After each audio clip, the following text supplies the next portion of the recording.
there's a method that I love to use. And I call it the Grover method. I can't patent it, Frank, because I blatantly ripped it off from Sesame Street. So if you're listening, Jim Henson, you can kiss my ass. Actually, Jim Henson's dead, isn't he? Long since dead. He Long can't since kiss dead. my ass, but someone I'm sure owns those rights. Hopefully, I'd rather it be Kermit than Miss Piggy for your benefit. Yes. You're listening to Let Me Speak to a Manager with Frank Cava and Ian Mathews. What a crock of shit. Yeah, that was hot mic, Sam. You can't say God here. Don't worry, nobody's listening anyway. Do it live! I'll write it and we'll do it live! You can build rapport a couple of ways. You can build it because you already have it, and that's a lot easier, or you can build it with intention, and that's what we're going to talk about. So what Frank and his group had to do, if you've ever been to a trade show or one of these things, if you're a college kid and you have to go to one of these job fairs, or if you're a recruiter, or if you're at any networking event, really, what you're trying to do is meet as many people as you can and create and be memorable. In my opinion, more than anything, you're trying to be as memorable as you can and make a few connections. If Frank gets 3 hires out of this, he did great. Like he did fantastic in the size of his business. And it's a lot cheaper to do what he did than him going and paying recruiters to go find people. So I just got done teaching 3 sales classes earlier this year. And I always kind of teach a similar thing, but I've got a new way of describing it. But I think what Frank's doing is these people kind of come through your speed dating. You're trying to connect with them. You're trying to get them to stick around. You don't want it to be uncomfortable, awkward conversations. So you want to build some rapport. And I think it's the same with any sales position. If you get an appointment with a customer, early in the process, you are trying to take advantage of a couple of psychological heuristics. So there's 2 of them we're going to talk about here, Frankie, that you didn't even know you were doing because you're just a naturally good salesperson, and you've been doing it long enough. But I'll guarantee you were doing it. So there are 2 things that I teach in a sales class. One is the primacy bias. Primacy bias is it's humans are more influenced by information presented first in a series. In other words, first impressions matter. So the primacy bias is we are unduly influenced by the first set of information we get. Meaning when I meet Frank, when Frank met me, his first impression is this guy's a douche. And that's because I was like 6 layers up from him and younger. So I could see why he was jealous and upset with me, and he still is to this day. But that was really hard for me to overcome, that primacy bias that Frank had. Frank's just laughing if you can't see him on the screen because he knows I'm correct. It's jokes are always funnier when there's a lot of truth to them. And that one I think hit pretty close. I just love your perspective. The second psychological bias that you want to take advantage of when you're meeting someone new for yourself, not taking advantage of the person, but take advantage of for yourself, is the just like me bias. Just like me bias means that humans are more prone to liking someone who they feel is like them. And you can see this everywhere. This is in, you're either a CNN TV watcher or a Fox watcher. It's confirmation bias. We tend to kind of hang in flocks with people with similar beliefs and that we think are more like us. We tend to, even down to skin color, everything. There's so much humans we're so divided now, and we try to figure out real quickly, are you like me or are you not like me? And that's something that a good salesperson has to break, that mindset, and think.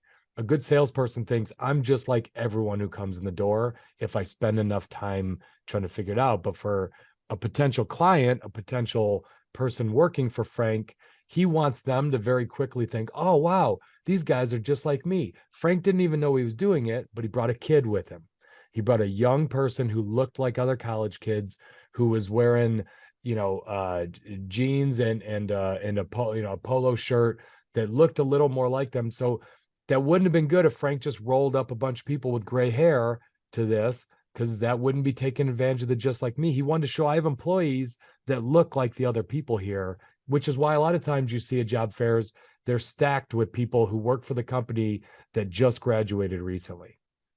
It wasn't on accident. And if you look at our job board, it's got some of our youngest people are prominently displayed on there because that's what college graduates look like. They don't look like me. I don't look like a college graduate anymore. I look more like a professor, and that's not what we're going after. So just like me bias, there's something else that's really interesting about just like me bias, Ian. Jury selection. When you're on a jury or there's attorneys on both sides, the prosecution is trying to get people who are nothing like the defendant. And the defense is trying to get as many people on that jury that are like the defendant. You go to skin color. One of the main reasons O.J. Simpson had the verdict he had is because that was tried in a place where there was a lot of people that looked like him. And that was very intentional on the part of the defense, is they didn't want to throw the case out and get it retried because there was a lot of people that were empathetic to who OJ was. And if you read up on that, they say that's one of the main reasons, because it's just like me bias. There was people who knew and liked and rooted for and were a fan of or could empathize with. And that's what comes down in a lot of instances with something as critical as the jury is, can people relate to the person? And on the opposite side, we don't want them to relate because we want a guilty verdict. So this plays not just with what news you watch, this plays into the most important part of American society, the courtrooms, because people have a bias to this and very smart attorneys know it. I love it. So before I get into anything in sales related, how to ask questions, how to overcome objections, I spend a lot of time talking to sales reps at their first job is to make a great first impression, and 2, make the customer feel like the two of you have a lot in common so that they feel like you're rooting for them and they don't see you as us versus them. They see it as us when you get into the actual conversation, that you and I are just alike. And I pound this home, and I really do believe this in my gut. And I will go through a lot of exercises with a group of sales reps where I show them that I have a ton in common with everyone in the room, no matter how old they are, no matter if they're boys, girls, what their skin color is, what their background is. I always show them that I have a ton in common with all of them. And there's a method that I love to use. And I call it the Grover method. I can't patent it, Frank, because I blatantly ripped it off from Sesame Street. So if you're listening, Jim Henson, you can kiss my ass. Actually, Jim Henson's dead, isn't he? Long since dead. He can't kiss my ass, but someone I'm sure owns those rights. Hopefully, I'd rather it be Kermit than Miss Piggy. For your benefit. Yes. But the Grover method is just a kind of a kitschy way for you to remember how to ask certain questions. Before I say what the Grover method is, this method is highly stolen from Dale Carnegie's story that he tells a story on how to win friends and influence people, which both Frank and I love this book. It's my favorite business book ever. It's also the favorite book of Warren Buffett, who credits Dale Carnegie classes as being the best class he's ever been to. As a quick aside, that hotel bill is each. Jesus Christ. It's unbelievable. But look, we got to come off to the side of this. Frank and I are going on our second trip to go see Warren Buffett and Berkshire Hathaway's annual meeting. And we're traveling to friggin' Omaha. It's $1,000 flight to go there. And I get a bill from Frank, his executive assistant, Carla, good friend of mine, was sweet enough to book us a hotel, because the last time we went, we stayed like 45 minutes away from downtown, like in this shithole neighborhood. It still paid $400. But I show up and, I'm doing some training for Frank. So they give me my check for thanks for your services. And then immediately after, they give me a bill for $2,800 for hotels in friggin' Omaha. We're only there 2 nights. So I'm like, hey, Frankie, are we splitting this $2,800? He's like, nope, that's each. So awesome. You guys should come out to Omaha and hang out. It's a great time. So I think what we need to do is we need to invite Pax and Neil and just get one room. So that way Neil's wife also says, hold on a minute. You guys spent $700 for a bottle of vodka, but Frank had to sleep on the couch. I do miss the old days when we all stayed in the same Vegas hotel. Yeah. Anyway, Progress is wonderful.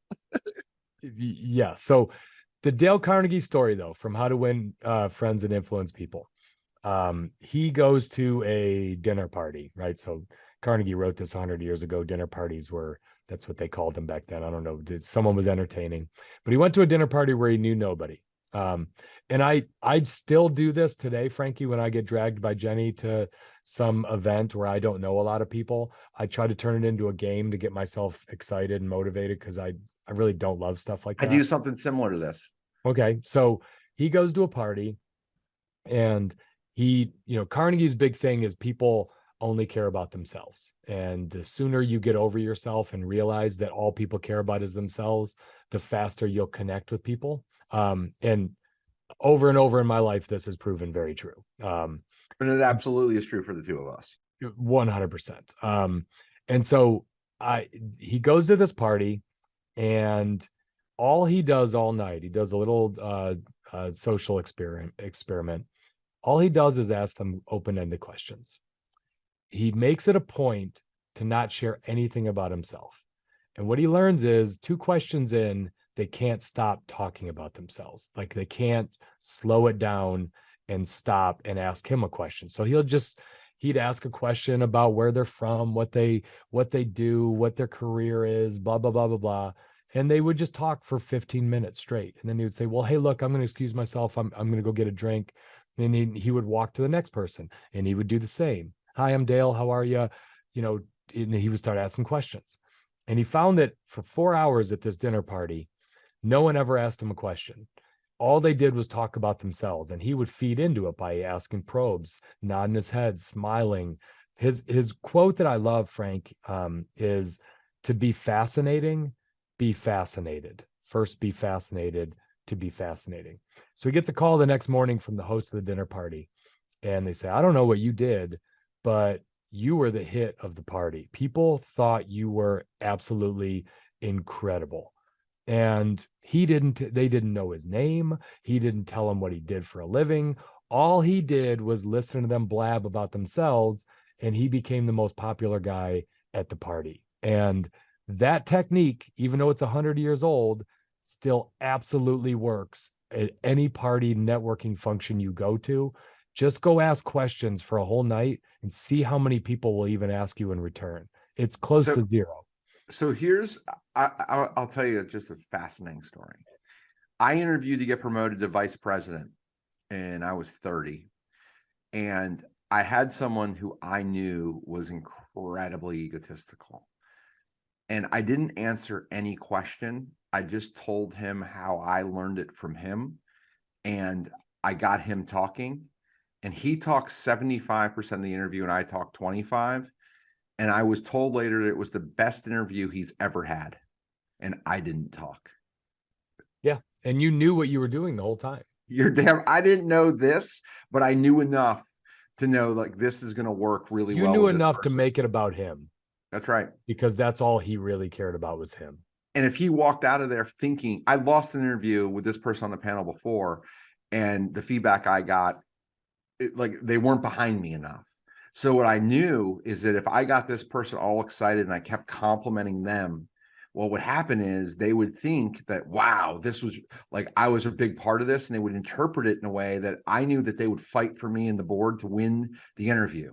And that's how I went into that was one of my strategies when I went in, and it worked incredibly well, because this guy thought it was the best interview he'd ever had for the role, and he fought for me. And all he did was feel really good because I let him talk about how great he was, and he related that to me. So he's going to fight for himself.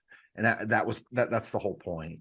So I do, Frankie, when I do any class, when I teach any class, I'm getting to know a new group of people. I want them to feel comfortable with me and not see me as a guy in a sport jacket that owns a business, or, people are immediately primacy bias. They're immediately making decisions on whether they like me, they're going to be interested. So my job really early is to do an icebreaker where they get to know me and I get to know them. Yep. I never just want to get to know them. I want to try to show them I have things in common. So I'll put up on a board like 6 things and say, pick 3, talk about them. And it could be your favorite restaurant. It could be your, a vacation you're looking forward to, your favorite band.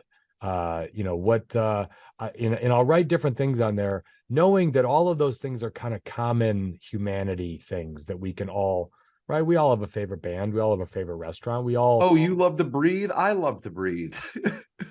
Yeah, a little You more love than that. water? Yeah, a little more than that, but yeah, you're right. So, but sometimes when you're at a networking event, it's hard to think of which questions you should ask. Yep. So Grover, I kind of came up with this Grover because you can just run through Grove. You can just go look, okay, now I'm on V. What was V again? Okay, V's vacation. So here's what Grover is, Frankie, and here's how I came up with it. I think everyone loves to talk about their hometown. You love to talk about your hometown, Coral Springs. Frankie's talked about Coral Springs so many times, his high school football team, what it's like there. He lives next to the Everglades, the snakes that used to get out there that are big. Like the Outback I know Steakhouse in Coral Springs. I love Coral Springs. Oh my God. And anyone who knows me knows I will talk about Trenton, Michigan, like it's the Mecca of the Midwest. It's the best place ever. So we love to talk about where we grew up. That's humanity. So G in Grover, where did you grow up? The very first question I ask everyone, where did you grow up? And there's a series of questions that you can ask off of that. But the G in Grover is about your hometown. What's it like growing up there? Right? Oh, was that close? You asked me that Trenton. So where's Trenton in compared to Detroit? Oh, okay. It's 35 minutes. Did you go to a lot of games? There's so many questions that can break off on hometown that you can ask that I love. So hammer the hometown. G stands for grow up. Where did you grow up? Do you have anything to add on hometown? The only thing I have to add on hometown is it's the easiest thing. Everyone like Ian just hit it. Like it's simple. And if someone doesn't have a hometown, and honestly, Ian, like I didn't even thought about this, but like you always say, where are you from? And if someone says, I'm kind of from everywhere, like, oh, that sounds interesting. You immediately have a different hook. Like, oh, why? Your dad in the military? No. Like there's always like if someone doesn't have a hometown, they want to tell you that they don't have a hometown and why. So like there's always something there. Like everybody wants a place to call home. And everyone is passionate about wherever that spot is. Yeah, our an attorney that Frank and I both share, his dad worked at GE and his dad moved all the time. So he'll tell you that. I kind of moved around a lot. Military brats will tell you, I'm a military brat. I was in 6 different places by the time I was in 6th grade. So a question I love there is, what's the first place you remember living? What was your favorite of all the stops? So there's still, even if someone doesn't have, Frank and I both, we have family that still lives near where we grew up. Like we still go back to those hometowns. We're really passionate about it. But even people that aren't, tell them to pick one. What was your favorite out of those? Where did your family finally settle down? There's so many little questions that can branch off that will get people talking, that puts a smile on their face. And so many times, so Frank grew up in Southern Florida. It's hot as hell. I grew up in Michigan. It's cold as hell. We played hockey down there. They did different things. But there's so many common threads Frank and I have found by growing up in kind of small towns, that his area had its share of rednecks, mine had its share of rednecks, like so many things that we joke about. Lots of jean shorts in both towns.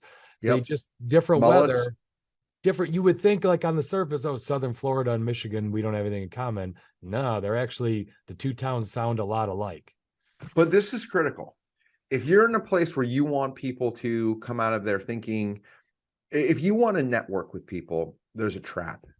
And the trap is this: as soon as they tell you something about their hometown, you start talking about the similarities with yours. What you need to do when you're trying this method, the Grover method, is you need to make sure that you bring up a little bit about yours and how there is connectivity, but you don't get hung up on it and then override the conversation and talk. You go back to them. Oh, I grew up here. Isn't that interesting? Give them the ability, like allow it to be a ping pong match, but make sure that they have the racket and the ball more times than you. I love that. I love that. So the R of Grover, relatives, right? Everyone's got relatives. Everyone's got family of some kind. No, you have to be careful here in saying like, tell me about your mom, tell me about your dad. They might not have one, that kind of thing. So I like to ask this, and it's really easy right off of hometown. So we've already talked about hometown. And then I will say something like, do you still have family there? Right now, they might, the answer is yes or no. I ask it differently. I ask if you still go back. Do you Okay. still go back there? Because that way, if their family died in a tragic plane crash, that doesn't come up. I've had people like I asked someone one time why they wore their ring finger on the other hand, and they literally put up 4 fingers because they lost it in a tragic accident. So sometimes what you want to do is you want to avoid tragedy. So, oh, do you still go back and visit? Like you can ask it a bunch of different ways. Yep. So I'll ask, do you still have family there? And if they say no, then I just say, where's your family at? And they might say it's spread all over the place, but I say family because their parents might be dead. There might be, so I just kind of say family. Well, I got a brother actually in Philadelphia, and my sister lives out on the West Coast. Do you have, and then I like to ask, do you have family that lives here? Right. So do you, now you live where you're at. So it sounds like you live in Dallas now. Do you have family there? Right. And then, well, no, just me and my wife and my kids. But then now I can ask more questions. How old are Wife your and kids? kids. How long you been together with your wife? Oh, wow. Where'd you meet your wife? Did you meet your wife in Dallas? So now by asking a simple open-ended question about where's your family at, are they still the hometown leads me into family softly. And then a series of other questions get you to talk more about your family. I've never run into anyone who's like, I have no family. I like no one in my family. Screw my family. I've never run into someone so miserable that they're like, I'm all on my own. I just haven't yet. Someone will always offer some sibling, some parent, some, kids, wife, something, if I'm talking to them about family. So I have a buddy who basically had no extended family, right? And like had no relationship with his parents. But whenever you'd ask him about family, he'd talk about his friends. But everybody offers something up.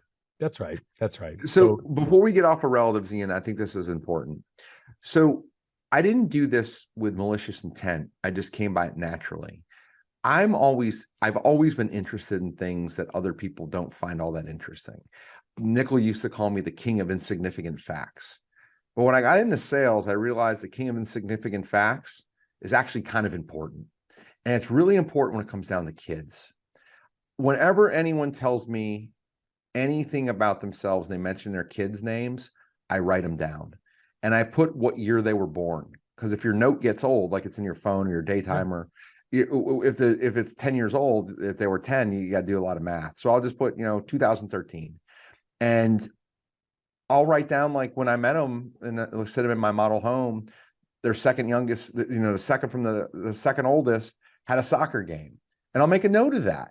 Because I actually kind of thought that was kind of cool. Like, hey, Max, last time I saw you at a soccer game, how'd it go? And the parents will ultimately at some point tell me, they're like, I think it's incredible that you ask my kids questions and you pay attention to what's important to them. And I didn't do it for any reason that was malicious or for sales. I just did it because I was interested. But what I learned over time is people actually notice that and they really think it's cool when you pay attention to things that maybe aren't headliners in their lives, like where they grew up, their parents, what's going on with them, their kids especially. Like it really gives you a lot of currency. Yeah, when I started at NVR, I didn't know anybody. I was from the Midwest. It was out in DC. I'm in Virginia. So all of my peers that I was trying to get to know, all the other executives, they were all older than me. But when they called, it would pop up. So next to their name, it would pop up the names of their kids and their wife. I wrote it, typed it in to the actual name. Their so contact it was all kind of there. Because I was trying to I really like, they all had relationships for a decade. It wasn't fair. And now I'm one of their peers and I was brought in from the outside, which the company didn't do much of. And so it was on me to get to know their personal lives like everyone else did around there. So I really tried to study, and it wasn't a trick. It was, it's hard to remember that many different people, how many kids they have, what their wife's name is, all that. But I was really trying to build relationships that I could lean on, personal relationships. It's incredibly important. And it's it's an easy thing to do. Just make a little note when you hear about it and to ask a few more questions, because it just makes conversations go smoother. So you're totally right on kids. I would also say dogs are just as important, pets, cats. Someone's got a dog and you bring up the dog's name, it will blow their goddamn mind because people love their pets, so much. Those little simple things. So what I think is important is this. You need to have intentionality around this, and you need to do it. Like, it's easier if you really do care. Like, I don't really care about someone's dog. I'm not a dog guy. So if I ask questions about your dog, like, unless you bring it up all the time, like, I'm probably not going to ask that because I don't really know what to say about it, because I'm not a dog person. But I do know kids, or if you bring up something about like a favorite place or a trip, like if you have intentionality around these things, this is what's really critical too. What we're talking about is like the first time you meet somebody. You want to blow someone's doors down? Remember it the second and third time you talk to them. Follow up and ask questions about it. Like, hey, last time you told me you were going to California for work. How'd that go? Was it a good trip? Yeah, that was 6 months ago. What happened? Like it was a while. Like it was a while. But everybody loves to be remembered because everyone's the star of their own movie. And if you do these little things around, family is the easiest one to start with. But that's what I think you're. The whole point of Grover method, to Frank's point, is if you ask enough questions, you're gonna find things in common. Frank doesn't have a dog. Right. I do. I've had dogs my whole life. I love dogs. I love to know what kind of dog you got, what they're into, how much walking they have to do. Do they still shit on the carpet like mine does? There's a lot of things we can get together and talk about. I have a 2-year-old that does that. Frank, for damn near a decade, Frank could not relate to what I was going through as a dad. As soon as he had a kid, he was like, I get it. I get all the complaining, all the tiredness you had to deal with. Like there was it was a new layer to our relationship that he's now going through something. But as we kind of talk, even just on Grover, a reason why Frank and I were just kind of business associates for a few months before we became friends, I didn't know where he grew up. I didn't learn that when I went to JMU or when I bumped into him at some annual meeting. He was another guy I worked with. I didn't know anything about how his dad was an electrician and his mom was a teacher. My mom was a teacher. My dad worked it was kind of like, oh shit, I got a lot. Our granddads are almost identical people. Like, we had so many things in common, but we didn't learn it early. We just kind of were hanging out and drinking some beers. I knew that he liked sports. I like sports. He likes the Red Sox. I like the Tigers. So we had some things that were, I would call it kind of tip of the iceberg things that were like, okay, I can tolerate hanging out with this guy, that kind of thing. So I don't know if you'll remember. We learned more that we like started becoming friends. So I don't know if you'll remember this, but during that game, the Game 7, right? It was a big game. The Red Sox hadn't won a World Series in 86 years. When I went back to my room to change, I called my granddad because Damon hit that bomb and he was on the couch watching it. My granddad in 2004 was 73 years old. And I love to watch the Red Sox with my granddad. And I came back and I was like, Ian and I were talking. I was like, you won't believe this. I just called my granddad. He goes, you call your granddad and talk about sports? He goes, I call my granddad and talk about sports. Like, it doesn't take very long to find stuff that is similar. And that started the whole thing about the school teachers, the mom. It's not hard to connect if you're just being honest and you're listening to what other people say. So before we get to, this is another important thing to know, just another psychology thing. People share information about themselves. It's called the social penetration theory. Social penetration theory means we are very guarded about how much we're willing to share. So at first, we'll only share just basic facts. Call it tip of the iceberg. You can't really see, you don't really know much about a person when you first meet them. And for any salesperson, I talk a lot about social penetration theory because most people will just give you little hints of what they really care about. And you have to go do the digging. You have to get underneath the iceberg. People reveal themselves like layers of an onion, like peeling an onion.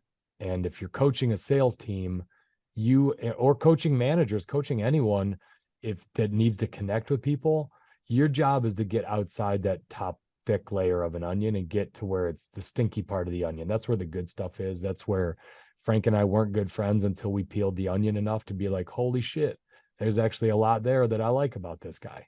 But I didn't tell him any of that stuff at first. It was just, we're professionals. I'm here recruiting, you're recruiting. Was kind of it. Maybe I told him I was a GE. Maybe he told me he went to Florida. It was all kind of cursory data. We didn't get into the deep stuff until later. And part of Grover is about probing and asking questions and trying to short circuit that process and make it faster. So G, grow up. R, relatives. O, occupation. What's your career, right? So what line of work are you in? What do you do? How long have you done it? Have you always been in that line of work? How long have you been with your company? If someone tells you they've been with a company for longer than 2-3 years, they're abnormal. Most people are in and out of companies all the time. What do you like about that company? You've been there a long time. What do you like about it? This is one area I find that most people, when you talk about like the social penetration theory, Frankie, this is one area where most people are happy to give away as much as you want.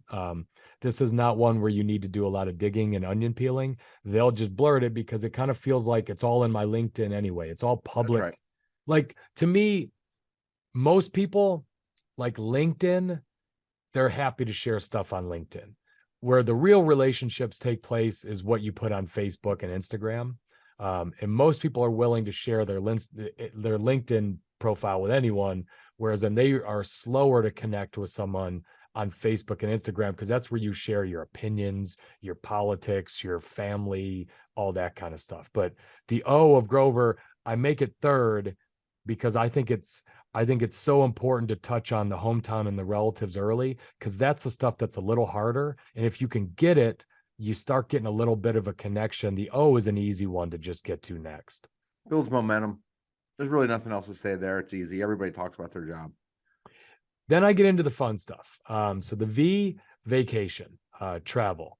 I have yet to come across anyone in any class who wasn't looking forward to a vacation or wasn't excited to tell me about their last vacation. Even if their vacation seems boring to me, right? I went ice fishing in Canada. That's something I would never fricking do. I love to go on cruises. Like people who love cruises, that's not my thing, but I like, my mom loves it. There's something to relate to there. It's not my thing, but if I, one reason I use this a lot is Frank is like me. I love to travel, and I've traveled a lot of places.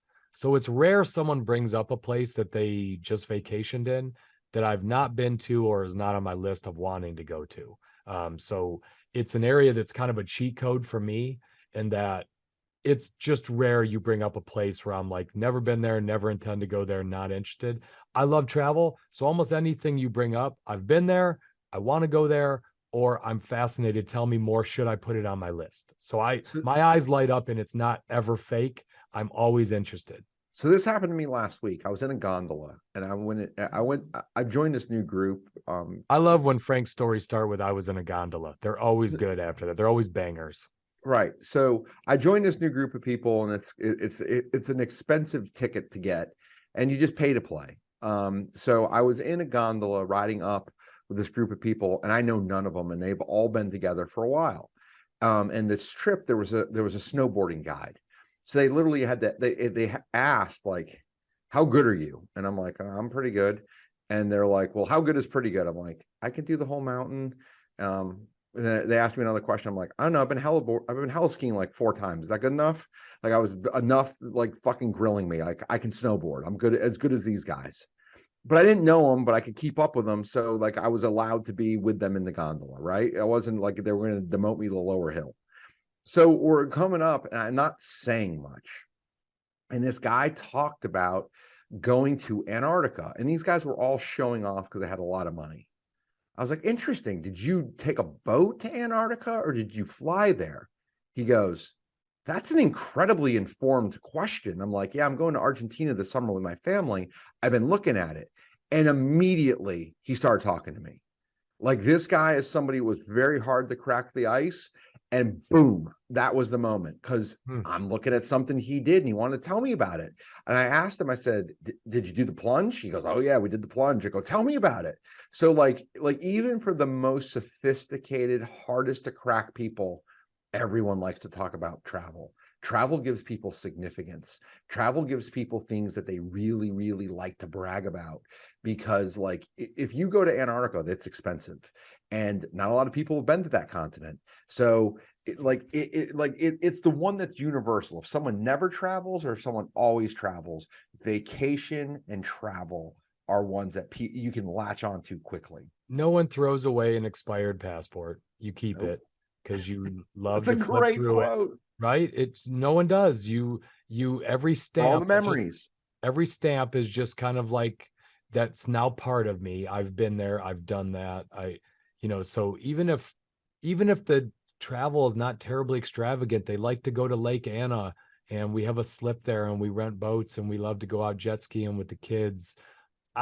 I can relate to that. I can relate to the most boring, simple travel because that's the first 18 years of my life. We didn't have any money. We never left Michigan. So if your travel is just going to tournaments for your kids or going out on a lake, I get that too, because that's a big part of my life. And if you want to get to know somebody, like Lake Anna to me is kind of torture. Like I have zero desire to go to Lake Anna. It's an hour from here. Like, no, thank you. I'd rather be electrical shock treatment. So I'm not going to ask a lot about Lake Anna. I might ask about boating, what side of the lake, ask a couple questions, but I'll ask this question. What do you like to listen to when you're on the lake?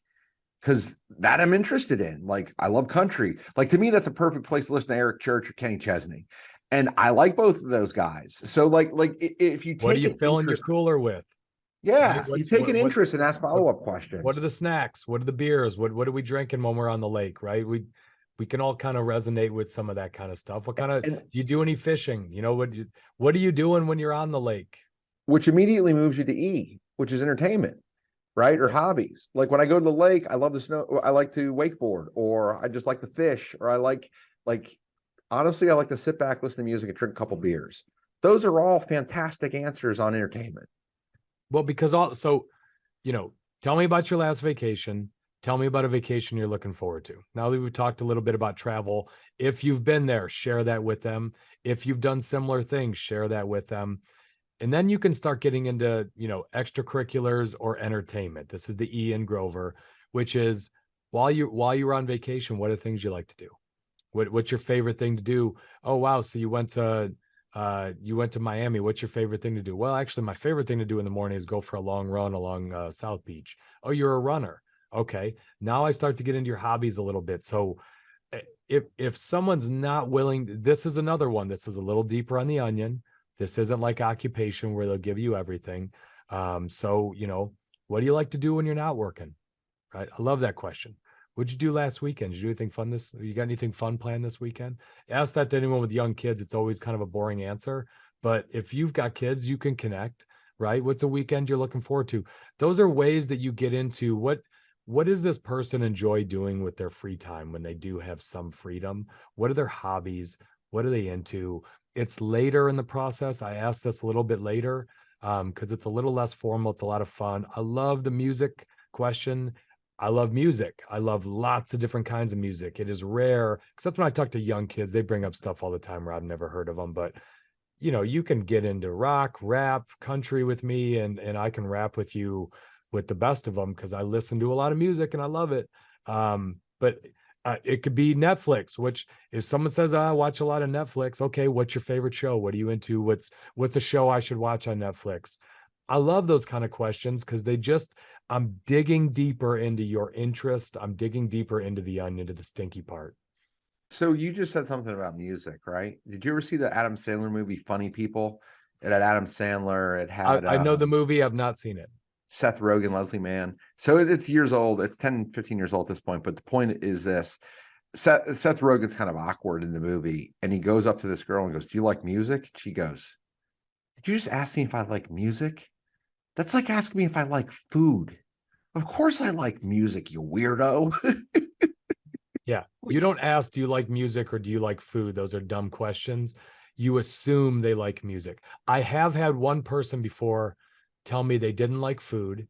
Literally, I asked it so many different ways. And they're like, I don't really care much about eating or food. It's just something I have to do to stay alive. And it was like, God damn, I kind of got stuck because I've never had one person out of thousands that I've asked about food. Most people's eyes light up and they tell you about it. And I've had one person tell me they don't like music.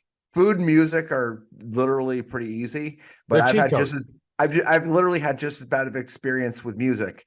I was like, oh, do you and your wife like music? And she's like, I'm Beth. Oh my God. That's not good. That's not good. So no, So that's a no. that didn't happen. Oh man. You walked into that one. I was talking to him. I was trying to ingratiate her, and I didn't realize she had a hearing aid. Like, just walked up.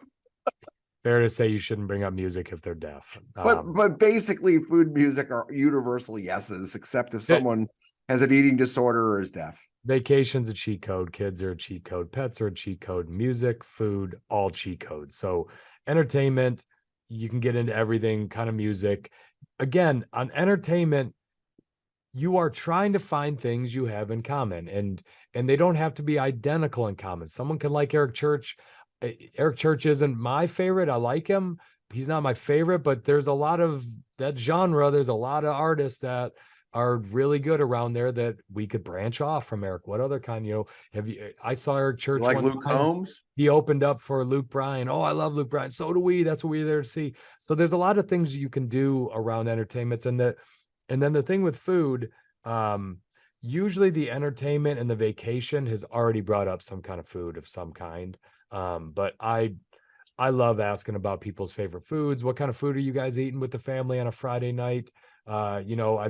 You get all kinds of cool answers on this. And food, to me, that's the R of Grover. Restaurants and food is a universal cheat code that just about anyone can find some common ground when it comes to food. So I was single into my early 40s, and I would go to a lot of events, weddings, all kinds of things, and I would go alone. And honestly, it's kind of lonely at some points, and it wasn't great. And like I was going to these events, and I was like, God, these things suck. I hate them. And I didn't know the Grover method, but I had a goal at every event. I wanted to have 5 conversations of at least 5 minutes. And I didn't know this method, but if I was at a wedding and I could find 5 people that I was interested enough to talk to for 5 minutes, the night flew by and I had a lot of fun. And ultimately I ended up meeting other people, and I would very quickly be ingratiated into the other part of the crowd because they all knew each other. And if I didn't, and it worked really well. But the byproduct of it, like I said, you kind of become part of the crowd pretty quickly. But these are the things that you would usually kind of latch in on. And I didn't usually start with growing up or relatives. In a lot of instances, you kind of start with like, what do you do? Which is a harder place to start than the others. But if you can kind of get some foothold in to the conversation and you ask follow-up questions around these other 5 items, it turns into a very quick, a very substantive conversation pretty quickly. And if you want to probe further, which is the Dale Carnegie, you can, or it can become a back and forth, which usually becomes pretty fun. So the goal here was like, how do you build rapport quickly? If you're at a job fair, if you're at a wedding where you don't know anybody, this is a method which is almost foolproof to make you the hit of the party. And it's easy, things like Grover, you just run it through your head. If I touched on G, I've touched on the R. Okay, I got to get to O, that's occupation. You're right. It'll work at a job fair. It'll work at a networking event. If you're new to a company, everyone knows each other. They don't know you. Just start going around to your peers and doing the Grover method. They won't know you're doing it. The beauty of this is it doesn't feel, even though I'm laying this out like some scientific approach, if you do it right, it doesn't feel like someone is playing some trick on you. It's just a simple, I'm interested in you. And to Frank's point, I love what you said. Try to have a 5-minute conversation. The whole purpose of this episode is how to connect with anyone in 5 minutes. That's about all it takes. I do an exercise in classes where they have 5 minutes to get together and find as many things as they can in common as possible. And 5 minutes is about all you need to get about a dozen really good things we have in common together. And Frankie, before we close this, I did this at Frank's wedding. So when I went to Frank's wedding, the majority of people at Frank's wedding were Frank's buddies from Florida and people he knew from before, up through college. I was the only guy in the wedding who was a post-college guy that knew Frank. And so I'd heard their names, but I didn't really know them. And so, the night before that, it's a little intimidating. I'm the only one that doesn't know anyone at this party, me and Jenny. And so I made it a point to go to everyone who was going to be in his wedding and kind of do this method where I just tried to get to know all of them. And by the next night, it was like we were all super tight because I took enough time where I knew enough about all of them now. We all had the common thread of Frank is someone we love, but I had to do a lot more work if I wanted to have a lot of fun at the wedding. And I had a lot of fun at Frank's wedding. I had too much fun at Frank's wedding. But that 5 minutes, what I would just say is, if you're trying to have a 5-minute conversation to connect with people, 80% of the talking should be the other person, right? So I'm circling all the way back to Dale Carnegie. All people care about is themselves. If you want the connection to be good and you want them to like you, 80-20. 80-20. They should be talking 80%. When you're talking, you're asking questions and you're sharing a little something that shows that you have something in common. Let them be the one talking in the process. And that's okay because you're asking questions, so it's allowed. If you're doing 80% of the talking, there's a good chance they're going to think you're full of yourself and didn't care about them. If you know this went well, if one of two things happens. At the end of you getting through Grover, they start asking you questions about yourself. Like you've done a great job of exhausting them and talking about themselves, and everyone kind of triggers into, I'm probably talking too much. Let me ask this person some questions. And then there's another follow-up action. Hey, let me get your number. Let me hit you up. Let's go to the bar and get a beer. Like if you did a good job with this, someone asked me yesterday, what should students do at a job fair? Like, how important is research? And I said, I don't think it's all that important, honestly. There's 132 companies here. There's no way you can do research on 132 companies. What they need to be is they need to be here and they need to be engaging. And they need to be someone who I want to talk to further. That is how you win at a job fair, because you're interesting. And then ultimately it's my job to get you to open up and talk. And that's how this whole thing is about. You have to understand what side of the pendulum you're on and when it's time for you to be the one asking the questions and when it's time for you to be the one answering the questions. That is such great advice to a college kid. My first job out of college, GE, I went to a job fair. I didn't even know what GE did. I didn't know what they were hiring for. I had a hat on backwards, a t-shirt and a backpack. And I just started shaking hands saying, what kind of positions are you looking for? I did zero research on GE, but I did this method without knowing the method. I just shook hands and asked them what they did for the company and said, that sounds fascinating. And it did sound fascinating to me. I wasn't full of shit. I was just listening to what they had to say. And I got an interview. I got multiple interviews out of that job fair doing zero prep, but doing the Grover method without knowing the Grover method. And the other follow-up I said was this: when you show up for your second interview, that's when you do your research. Do more. You better know. You bet that's when you show up. If you get invited to Richmond to interview with my team, you better do a little more homework than this, right? That's right. This is a marketing event for us. You're now aware. If you're coming and asking me for money, you should probably do more homework than a job fair. That's great advice. The only other things I'd say is eye contact, smile, nod your head, be positive, really invest in it. Don't just go through Grover. I got this series of questions and Ian said, if I ask these questions, I'll connect with anyone. You got to really be a human being, really care about the person and try to invest yourself in their answers. And Jesus Christ, don't look at your phone. Yeah, 100%. Well, Frank, I think we have Grovered our way out of this episode. Hold on, Ian. I think we've Grovered our way out of this episode. Frank is starting to sweat because he's wearing this triple fat goose jacket while we're doing this, which maybe that's to look cooler for the young kids. Hey, Sure, if you are new to our channel, mash that subscribe button wherever you listen. If you've not given us a 5-star review, which by the way, we got 3 5-star reviews last month. Frankie's still killing it. Thank you very much to the people that gave us reviews. God bless you. Go Grover someone today. Did that sound creepy? A little bit. Okay. I think we should end this thing. It keeps getting worse. Grover someone anyway. See ya. See you, Frankie.